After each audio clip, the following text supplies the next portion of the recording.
Muito bom dia, minha saudação a todos aqueles que mais uma vez me dão como de hábito honra e alegria em comparecer a esse nosso encontro semanal para tratarmos do tema do direito registral imobiliário. Quero dirigir minha saudação inicialmente à Noreg do Paraná, à presidente, doutora Mônica Della Vecchia, bem como a todas as entidades que integram a Noreg do Paraná, a Aripar, a Associação dos Registradores de Imóveis desse estado, cuja presidente é a doutora Mariana Carvalho Martins, o Colégio Notarial do Brasil, da Seção do Paraná, cujo presidente é o doutor Renato Fartulano, o Instituto de Registro Civil de Pessoas Naturais do Paraná, o IRPEM, presidido pela doutora Elizabeth Vedovato, o Instituto de Registros de Títulos e Documentos de Pessoas Jurídicas, presidido pelo doutor Maximino César Lisboa, e o Instituto de Protesto de Títulos do Paraná, de que é presidente o doutor João Norberto França. Eu quero, não posso deixar também de agradecer o apoio que nos dá na divulgação destas aulas, o Instituto Maranhense de Estudos Jurídicos, o IMAEG, que é presidido pelo doutor Tiago Estrela. Muito bem. Feitas essas considerações, eu gostaria de mencionar a satisfação que tive em não só receber a honrosa visita aqui na minha pequena cidade de Santana do Parnaíba, que é periférica de São Paulo, uma cidade da Grande São Paulo, de meus estimados amigos, o desembargador Fábio Della Vecchia e a doutora Mônica Della Vecchia, que são padrinhos de consagração do meu netinho mais novo, Joaquim, e essa alegria que vem também estendida para o campo das nossas considerações no plano do direito registral e notarial, ao saber que a presidente da Noreg do Paraná está retomando a ideia de instituir-se, enfim, de maneira concreta, a Academia Notarial e Registral, que foi criada pela Noreg do Paraná, mas que não pôde instalar-se em virtude aí de estado de calamidade pública decretada em todo o país. Fico muito satisfeito com essa notícia, acho que nós precisamos efetivamente efervescer um tantinho as nossas discussões doutrinárias em matéria de notas e registros. Há muitos temas, alguns deles de natureza política.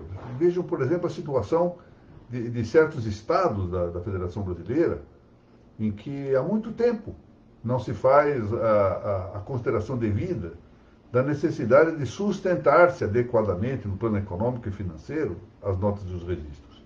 Eu já não entro aqui sequer em consideração, não ponho em consideração a conveniência para a própria atividade dos notários e dos registros, a existência de um contrato de delegação, um contrato administrativo de delegação, que tem a sua base, a sua equação econômica financeira firmada no momento da contratação, base essa que se vai desaparecendo em virtude dos flagrantes problemas de detrimento do valor da moeda. Já não ponho isso em dúvida. O que me parece de considerar é a necessidade que têm as instituições notariais e registrais de terem seus custos correspondentes às suas receitas. Porque isto não atende apenas ao interesse inicial e direto do notário e do registrador, mas atende ao interesse do usuário. Somos nós, usuários do serviço, que temos a expectativa de que esse serviço seja prestado de maneira adequada e conveniente, cumprida a sua equação tecnológica, que não é barata, é muito custosa, e que justifica, portanto, que os emolumentos e as custas correspondentes sejam atualizados para que a atividade responda de maneira adequada como deve ser. Portanto, não se trata só, nem talvez principalmente, do interesse direto do registrador e do notário. É que o interesse nosso, de usuário, que as notas dos registros sejam remuneradas de maneira tal que possam essas atividades ter cobertos os seus gastos e permitam até mesmo, isso é um dado importante, que seus titulares possam exercer com a dignidade devida as funções importantíssimas que tem de justiça preventiva, de magistratura da paz jurídica. Bom, muito bem. Dito isso, que serve para o quadro de muitos estados do Brasil, não é? Vamos à nossa exposição de hoje, que diz respeito à aula número 204,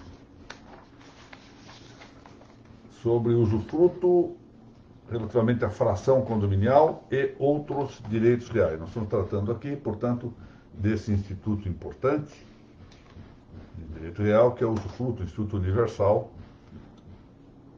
que tem uma longa história no direito romano e que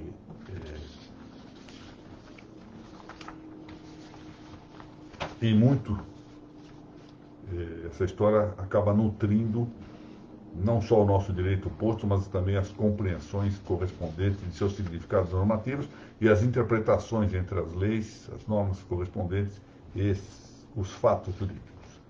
Eu de antemão peço desculpas aqui pelo barulho que verão muitas vezes. Estou com uma obra aqui em casa, não consegui evitar aí que algum barulho haja. Bom, examinemos então a partida se é juridicamente possível a instituição do usufruto sobre fração ideal, parte ideal de um imóvel. Em particular, um condomínio de natureza ordinária, portanto, um condomínio chamado tradicional ou comum.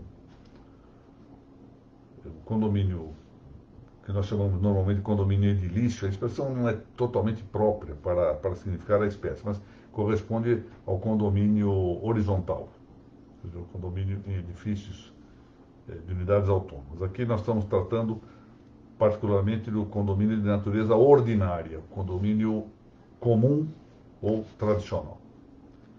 Nosso conselheiro Lafayette já havia referido a matéria, admitindo a esse usufruto no condomínio comum, nas páginas imperdíveis do seu livro Direito de Coisas. Eu já disse, aqueles que desejarem comprar uma obra, cuja leitura, ademais, é de literatura, um livro de literatura.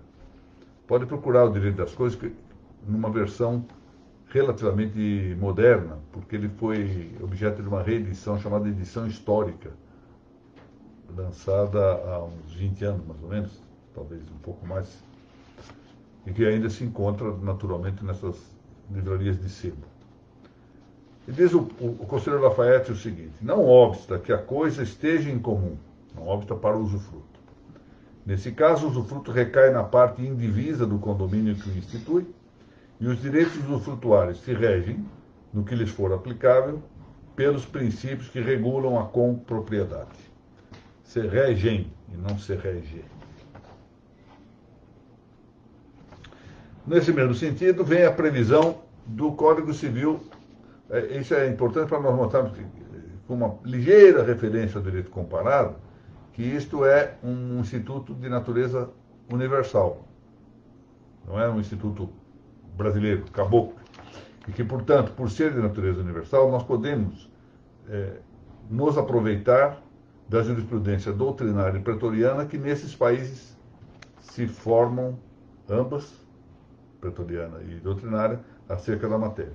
Diz o artigo 490 do Código Civil da Espanha: o usufrutuário de parte de uma coisa possuída em comum exercerá todos os direitos que correspondam ao proprietário dela, referentes à administração e à percepção de frutos e interesses, ou interesses. Se cessar a comunidade por dividir-se a coisa possuída em comum, corresponderá ao usufrutuário o usufruto da parte que se adjudicar ao proprietário ou condono.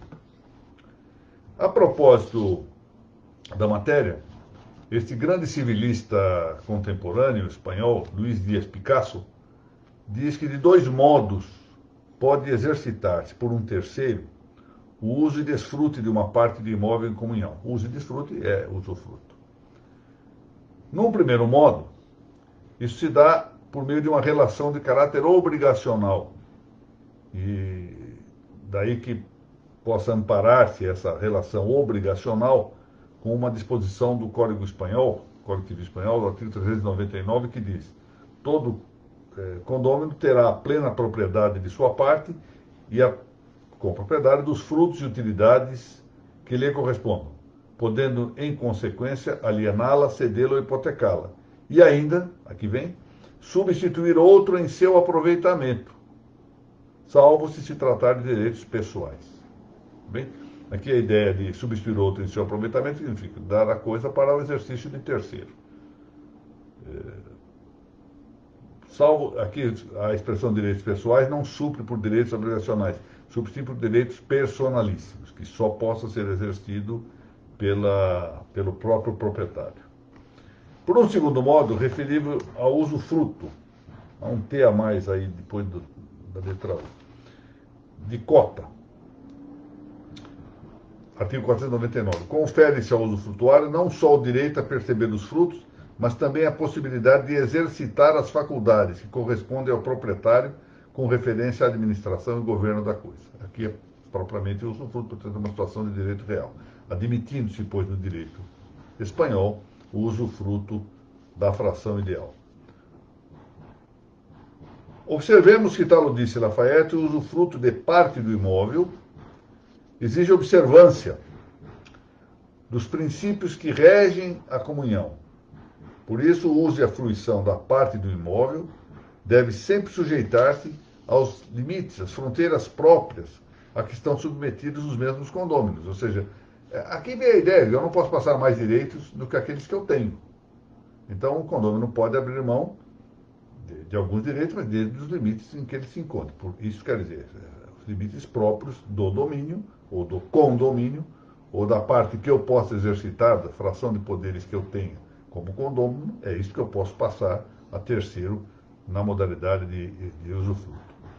Isto é, primeiro, a conformidade com a destinação econômica do prédio.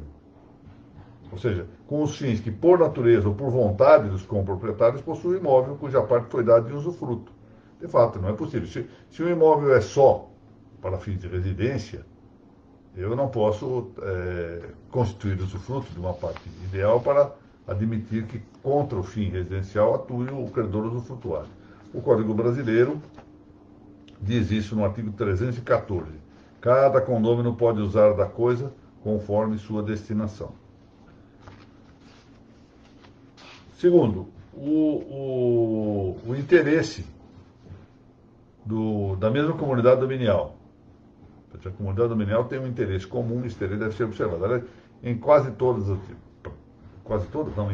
as atividades comunitárias, o bem comum é fundamental. Aliás, o bem comum é uma das finalidades, a finalidade principal da lei. Ou seja, a finalidade de toda a lei é o bem comum, que depois se reparte em segurança jurídica e justiça. Mas é o bem comum. Aliás, é clássica a definição de lei como ordenação racional, tendo por origem a autoridade competente, devidamente promulgada, visando ao bem comum. Essa é a finalidade de toda a lei. Portanto, aqui também deve respeitar-se o interesse da própria comunidade dominial.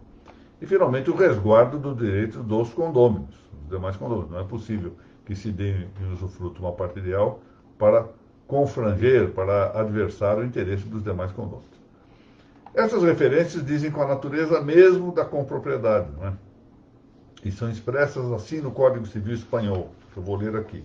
Cada partícipe poderá servir-se das coisas comuns sempre que disponha delas conforme o seu destino, e de maneira que não prejudique o interesse da comunidade, nem impeça aos copartícipes utilizá-las segundo o seu direito. Está certo. Isso é intuitivo que deva ser assim, não é? Bom, embora não haja no direito brasileiro atual uma norma que corresponde àquele artigo da usufruto de cota do direito espanhol, que está previsto no artigo 499 do vigente Código Civil da Espanha, e que se reporta como de maneira especial ao usufruto. Lê-se, entretanto, no caput do artigo 1314 do atual Código Civil, o seguinte, vou ler, aspas, cada condômino pode usar da coisa conforme sua destinação. Sobre ela exercer todos os direitos compatíveis com a indivisão, reivindicá-la de terceiro, defender sua posse e aliar a respectiva parte ideal ou gravá-la. Atenção, essa é a parte que nos interessa mais aqui nesse capítulo de que estamos tratando, relativamente ao usufruto. O condômino pode gravar a sua parte ideal. Bom, todavia, há necessidade, esse é o ponto de consenso dos comunheiros. Aqui está, olha, aspas, é o parágrafo único de 1314. Nenhum dos condôminos pode alterar a destinação da coisa comum, nem dar posse, uso ou gozo dela a estranhos, sem o consenso dos outros. Essa regra, diversamente do que ocorre com a hipoteca, não se beneficia da exceção que se dirige à garantia hipotecária. A exceção da hipoteca diz o seguinte, a coisa comum a dois ou mais proprietários não pode ser dada em garantia real na sua totalidade sem o consentimento de todos, mas cada um pode individualmente dar em garantia real a parte que tiver. Bom. Outro argumento que prestigia a admissão do usufruto de parte ideal pode recolher-se de uma norma que consagra, de fato, e aí é preciso dizer que existe uma ressalva, pode dizer, exceto se houver disposição em contrário. A extinção parte a parte do usufruto, ou seja, dando-se o caso de consolidar-se, não consolidar-me, consolidar-se uma das partes, a outra permanecerá concedida ao usufruto, ou seja, concedido a uso e fruição do terceiro. É o artigo 1411 do nosso Código Civil que diz o seguinte, constituído o usufruto em favor de duas ou mais pessoas, extinguir-se-á a parte em relação a cada uma das que falecerem, salvo se por estipulação diversa o quinhão desses couber ao sobrevivente. Por que isto prestigia a admissão do usufruto de parte ideal? Porque exatamente nós estamos aqui cuidando de que há uma compartição, ou participação dúplice, pelo menos, de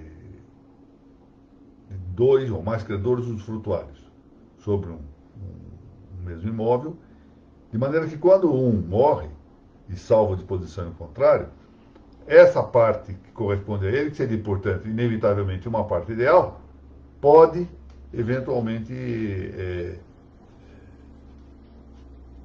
adicionar-se, agregar-se, caso de acessão, não é? A parte do sobrevivo, do cônjuge, do credor usufrutuário sobrevivente. Muito bem. Então, isso confirma que a parte ideal pode realmente ser objeto de usufruto. Bom, vamos então para outra questão. Pode o usufruto recair sobre direitos, incluindo os reais? Esse é o ponto. E entre eles ter por objeto outro usufruto? Então, são três perguntas. Cabe usufruto de direito? Cabe usufruto de direito real? Cabe usufruto de usufruto? Vamos lá. Já de antemão, eu digo que nós vamos ter que nos dedicar a uma análise que deve prosseguir já na próxima semana.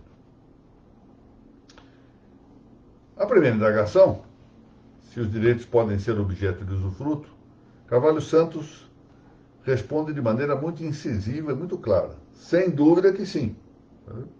Pronto. Taxativo e determinante. E prossegue.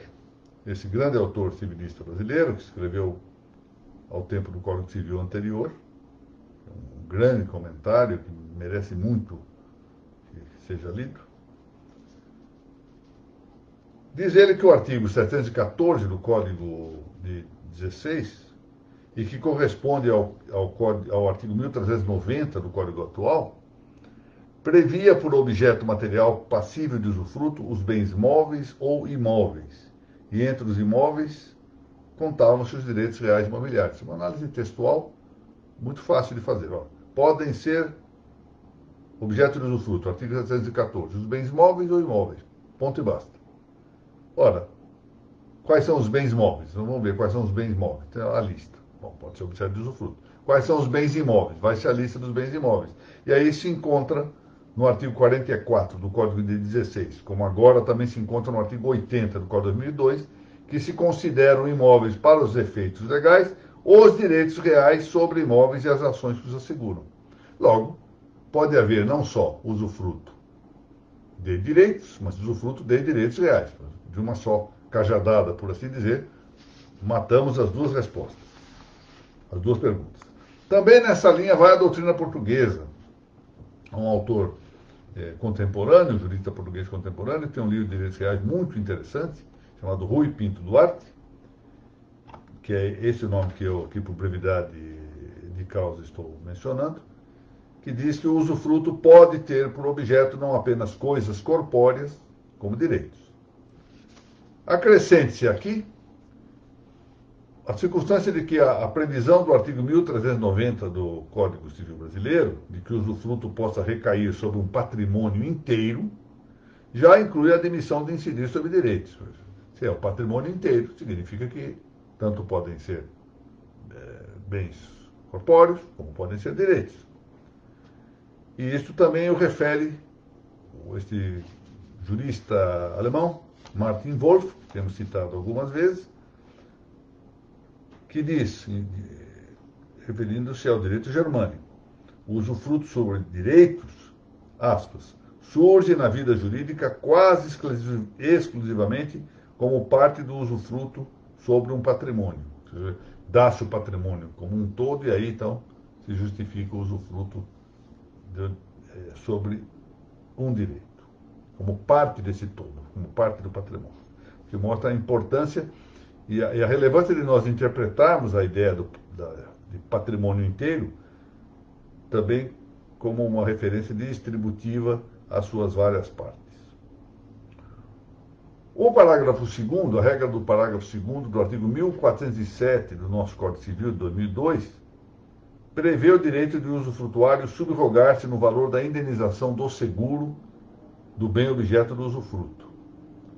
E, no mesmo sentido, para o direito germânico, nós temos a lição de Redemann, também no Tratado de Direito Civil. Não diversamente, o artigo 1409 do Código trata da subrogação em prol do usufrutuário quanto à indenização paga pelo prédio, na hipótese de sua desapropriação.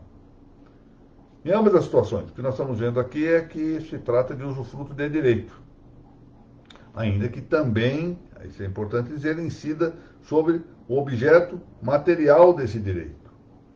Eneseros, também ainda nesse Tratado de Direito Civil, que é o Tratado de Direito Civil escrito por Kipp, Eneseros, Kipp, Wolf, e é que eu fiz referência, eu vou fazer uma observação. O livro do Redemann não é o mesmo, tem o mesmo nome, mas não é o mesmo, a mesma coleção. Redemann escreveu de maneira autônoma. Eneseros diz que é exato e consequente afirmar que o usufruto não incide só sobre o objeto material, mas sim também sobre o direito correspondente. Ou seja, o direito correspondente a um objeto também está sujeito ao usufruto. Uma boa observação de Eneseros.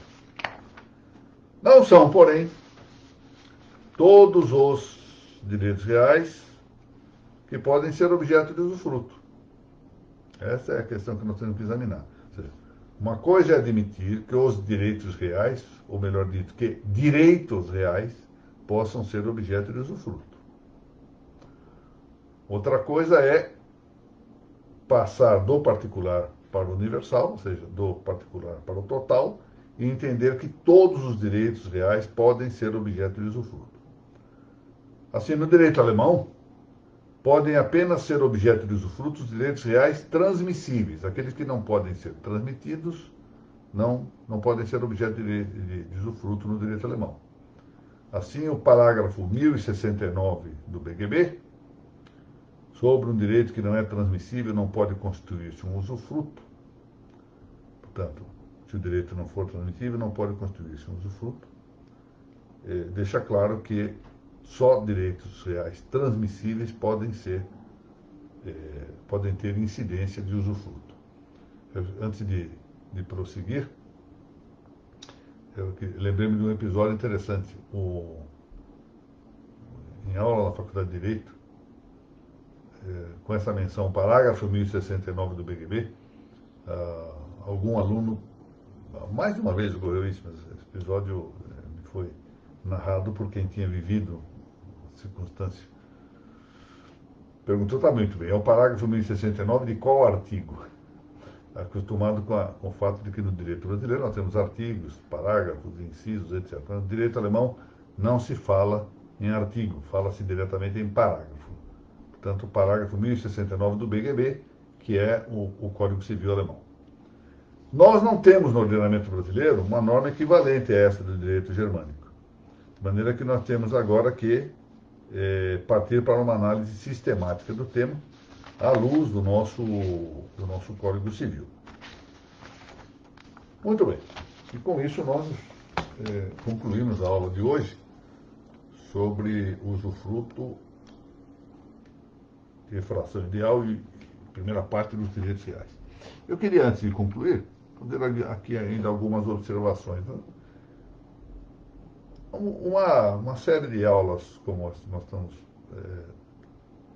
tendo, né, disposições como estamos tendo, sobre o direito registral imobiliário, ferem muitas vezes questões que parecem um tanto longínquas da prática, não há dúvida. Nós estamos revolvendo, sob aspectos teóricos, alguns temas que se oferecem à nossa consideração. E está muito bem isso. Eu acho que alguns gostariam, muitas vezes, de uma espécie de manual de instrução prático de como atuar aqui e ali. É um outro aspecto. Eu não julgo desimportante que nós estudemos também a prática. Tenhamos em conta os aspectos práticos, até porque isto corresponde a uma visão realista do direito, uma visão que possa induzir da prática as soluções. Aqui nós estamos vendo por outro caminho, nós estamos descendendo, portanto, da teoria para a prática. Mas eu chamo a atenção para o fato de que no dia a dia dos nossos trabalhos nós atuamos sempre assim, seja o advogado, o promotor público, o notário, o registrador, o juiz, atua sempre assim, diante de uma questão concreta, de um caso singular, ele atua com um dúplice caminho de ida e volta, por assim dizer, se nós quisermos em espiral. Ele vai do fato inicial, que ele tem uma primeira visão do fato, até um aspecto superior, seja de iluminação superior, para aplicar-se, que é a norma. Ele tem que aplicar a norma ao fato. Mas como a norma tem que ser moldada ao fato, essa expressão magnífica de Aristóteles, chamando a atenção de que a norma jurídica tem que ser como a régua da ilha de Lesbos, que era uma régua de chumbo, exatamente para poder moldar-se à situação do caso concreto, ele volta para o fato. E novamente volta à teoria, até encontrar a melhor solução. Ora, nós só podemos melhorar essa estrutura dialógica entre caso concreto e aspectos teóricos se nós desenvolvermos também o aspecto teórico. Há um vício contemporâneo muito grave que foi indicado por um antigo presidente da Suprema Corte da Espanha, José Castantobenhas, que, aliás, tem obras muito interessantes sobre o direito notarial. José Castantobenhas dizia que o judiciário universalmente padecia isso. Ele estava falando de metade do século XX. Imaginem que a situação piorou muito de lá para cá. Padece do vício de evitar a diagnose do fato. Para ele, faltava a diagnosis del hecho. significa isso? É uma certa preguiça de diagnosticar os fatos, de tentar aplicar sempre questões universais como se houvesse assim um mundo platônico, um mundo das ideias platônicas de quais nós retirássemos soluções a priorísticas, o chamado prêt-à-porter, para resolver casos concretos. Então, esse é um primeiro defeito, ou seja, uma certa preguiça de examinar os fatos concretos. Mas, em contrapartida, há também o risco de nós cairmos no que se chama de situacionismo jurídico, ou seja, de resolvermos tudo pela luz do caso sem nos determos nos aspectos teóricos. Então, o que nós fazemos com essas nossas breves considerações aqui, nessas explanações, é desenvolver um tantinho a linha teórica, chamar atenção para alguns aspectos, com que nós nos preparamos não só para resolver problemas atuais, mas nos preparamos para o surgimento de novos problemas, porque a vida sempre nos surpreende com questões novas. Portanto, é um esforço especulativo, um esforço teórico sobre matéria prática. As disciplinas dos saberes são desde um aspecto ínfimo, que é o aspecto prático-prático, até seu aspecto superior de luminosidade, que é o aspecto teórico-teórico. Mas nós temos aqui uma linha intermédia. Nós temos uma teoria da prática, por assim dizer. Então, um saber teórico-prático, ou seja, um saber teórico que tem por objeto uma disciplina prática, um objeto prático, que é o que ocorre, que nós estamos fazendo aqui. Ou seja, é uma teorização de um saber prático que se faz por meio da ciência do direito.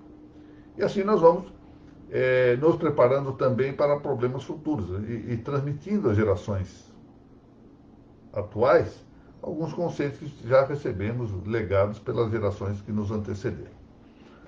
Bom, isso explica por que muitas vezes alguns esperam soluções práticas dessas aulas, retirar imediatamente soluções, como é que nós vamos fazer isso aqui? Não, não se trata disso. Aqui nós procuramos traçar aspectos teóricos que podem ter, às vezes tem mesmo reflexo prático imediato, outras vezes demandam que façam meditação. E na verdade, sejamos todos francos com isso, nenhum de nós aprende meramente por ouvir alguém falando. Nós temos que lembrar do que alguém falou, memorizar e interiorizar isso, trilhar isto, ou seja, o melhor professor que pudesse haver no mundo não conseguiria fazer com que alguém aprendesse se não quiser aprender, não é? Se não quiser ter o esforço do aprendizado, de dedicar-se a aprender, etc. Mas aí está o material. E aqui vamos esperar que as novas gerações, impulsionadas aí pelo valoroso trabalho de registradores e notários, que são aqueles que mais conhecem dessa matéria, possam, essas novas gerações, aprender bastante desse direito notarial registral e valer-se também. Se nós não mostrarmos a essas novas gerações de juristas a utilidade, as vantagens das notas dos registros, se nós não sedimentarmos isso com uma boa base teórica, com uma boa fundamentação, com uma linha principiológica adequada, eles não saberão. Não podemos imaginar que seja assim algo infuso, que eles saibam a vantagem do direito notarial e do direito registral. Daí a importância de nós insistirmos um tanto nessa base teórica, a importância adicional. Doutora Mônica, já tive a oportunidade de cumprimentar e agradecer. Doutora Margot Virgínia Souza, muito bom dia. Doutor Ricardo Augusto Leão, muito bom dia. Estimada Laura Porto, bom dia. Eliette Guarnieri, grande magistrada aqui no estado de São Paulo, minha saudação. Dr. Valdecir Castiglione, estimadíssimo amigo, saudoso das nossas aulas, não é, Dr. Valdecir? Precisamos nos reunir novamente. Dr. Mário Martinelli, muito obrigado pela presença costumeira. Ah, Maria Eduarda, que bom vê-la aqui. Fico muito satisfeito de que tenha assistido a aula. Maria Eduarda tem tudo para ser uma grande jurista um dia. Tem toda uma trajetória familiar lá, desde acho que nem que chegou a conhecer o bisavô, não é? Doutor Naor, mas tem lá o exemplo do desembargador Celso, empréstimo seguramente espartano da dona Marlene, que é uma dos pilares ali, do Dr. Celso, o exemplo dos tios, não é? 2 magistrados, agora o desembargador Naori, o Dr. Marcelo, o exemplo do pai, meu querido amigo desembargador Fábio, o exemplo da mãe, então, o exemplo do Bruno, irmão, o exemplo do Rodrigo, aí vai, nós vamos ter. Ela tem tudo para trilhar e chegar a ser uma grande jurista, e espero que o seja, efetivamente. Dr. Wagner Rodrigues, muito bom dia. Dr. Gustavo Baretieri, sempre interessado nessas aulas, agradeço muito a presença do Dr. Gustavo. Ah, Fernanda, como vai? Vamos ao novo livro, Fernanda. Fernanda é uma valiosa registradora aqui no estado de São Paulo, mineira, que nós conseguimos importar, a exemplo da professora Isabela, lá de Miguelópolis, importamos a Fernanda aqui para São Paulo com grande vantagem para nós paulistas. Dr. Matheus Santos, muito bom dia. Estimada doutora Maria Fernanda Meyer Dalmas, que teve um contato muito simpático comigo aqui em São Paulo no lançamento do livro, e as recomendações da Giovana. Obrigado, doutora Mônica, doutor Anderson Kist. Muito obrigado pela presença. Querida amiga Thaís Camate, lá de Paraíso das Águas, bom dia. Doutora Margarete Maia, valiosa registradora do Ceará. Aline Miranda, muito bem, doutora Aline. Faço votos que venha sempre aqui para as nossas aulas e volte um dia para a área do registro. Precisamos da sensatez dessa moça lá.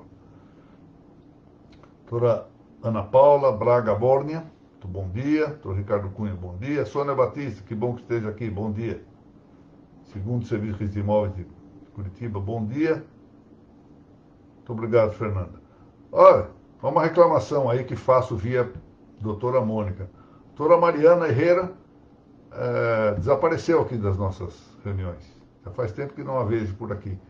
E ela é importante porque ela tem sido o grande pilar na divulgação aqui das nossas pequenas reuniões, não é? Então faz falta também por isso, tá? Não só por isso, mas também por isso. Meus caros, então apenas eu observo que as nossas claves notariais registrais, que eram realizadas às quintas-feiras, às 10 horas e 30 minutos, pela página da Noreg do Paraná, passou por uma necessidade pessoal minha, as minhas sessões no Tribunal de Justiça estão sendo realizadas agora às quintas-feiras pela manhã, passou para as terças-feiras. Então, já fizemos essa semana, porque fui pego de surpresa, nesta terça-feira, ontem, portanto, e faremos a partir da próxima semana, rotineiramente, às terças-feiras, às 10h30, na página da Noreg do Paraná, no Facebook da Noreg do Paraná. Entidade essa que eu renovo meus agradecimentos pela oportunidade que me concede, com o apoio também das entidades que a integram, de poder ter o prestígio desta página para a divulgação dessas minhas exposições.